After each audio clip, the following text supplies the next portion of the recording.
Hey, Resilient Queen. Hey.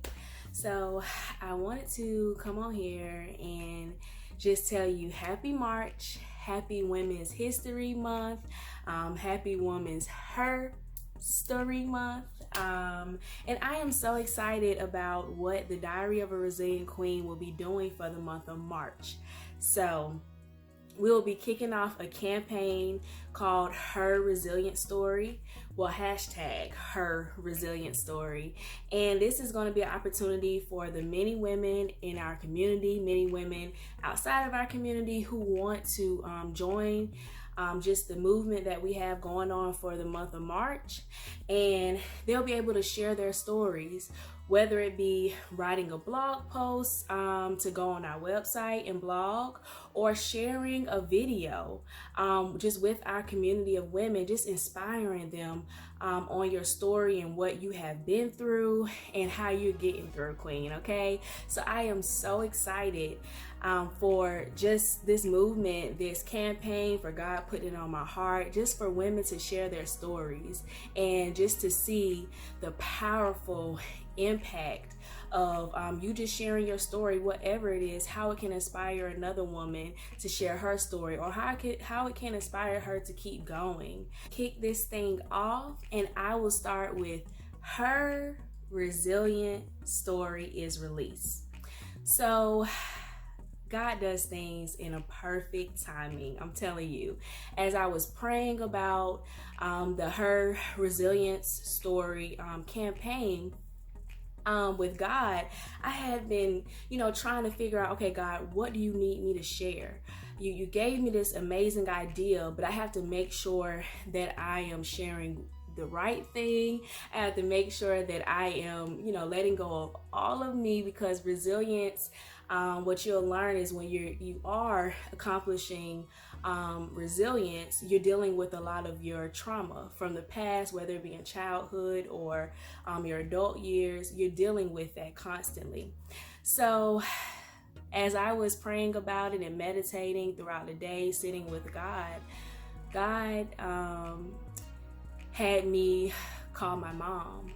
As you may know, if you have read any of my blog posts, or you have watched any of the other content from the Diary of a Resilient Queen, you would know that my mom suffers from a mental illness, and her suffering from a mental illness has been the very thing, just different factors over my life. I've experienced traumatic situations because of it. I've experienced my own feelings of rejection, abandonment, just self-esteem issues, confidence issues, dealing with what somebody may have said to me as I was a child because of my mom having a mental illness, trying to unlearn those things and trying to relearn healthier ways to speak to myself. So through that, I had to call my mom, and I had to go back to a place so that I can be released. And talking to my mom about sharing my story and how I was going into this new light of ministry, and how I was really trying to help women who have been where I am, women who are where I am, young girls who need that encouragement when it comes to having a parent who suffers from a mental illness, or having traumatic situations that happen to you, and you're constantly trying to work on yourself. You're constantly trying to get out of a place like this hole where you just keep dwelling on what you've been through. You keep discouraging yourself. So as I talked to my mom about that, and my mom makes me so emotional. My mom is just my everything. She was the first place of love for me. And as I was talking to her, and we were, digging through just what I had been through, what we both experienced on just the same things happening, but our different perspectives, the different shifts that happened for both of us as we journeyed through our mother and daughter relationship up until now.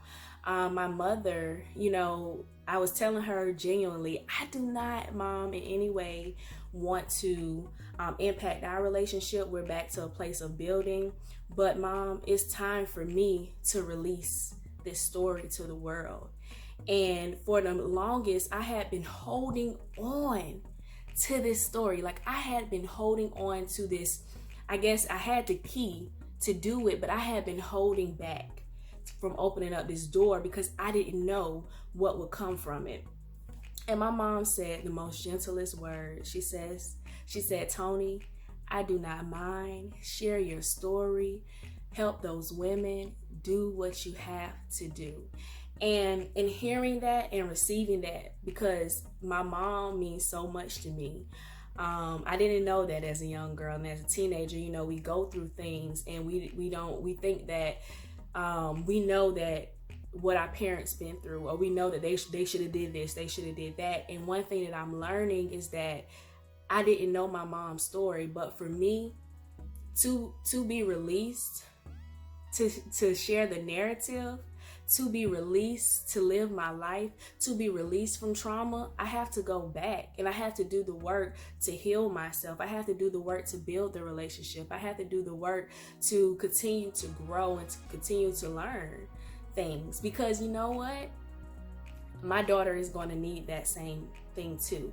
And I put this on social media maybe a few weeks ago, where I said your daughter needs to get the most healed version of yourself, because I want my daughter to see me and my mom's relationship as a reflection of a healthy relationship, of what she should have with me, of what we should be doing, what we should be building to keep working even when we do have some issues and some problems. So I am so excited for just this campaign and what it's going to bring. But to start it off, me, this girl with a lot of trauma, but a lot of Jesus. This girl who went through some things, but God is still working it out. This girl who works on herself each and every day to overcome. Okay? Her resilient story is releasing the narrative to write my own story. And what I want my story, or what I want this moment to encourage another woman, is to pick up the pen. You may have to go back some places.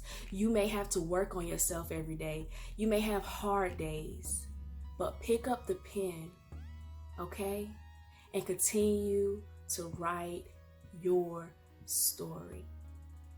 Love you, queens. Bye.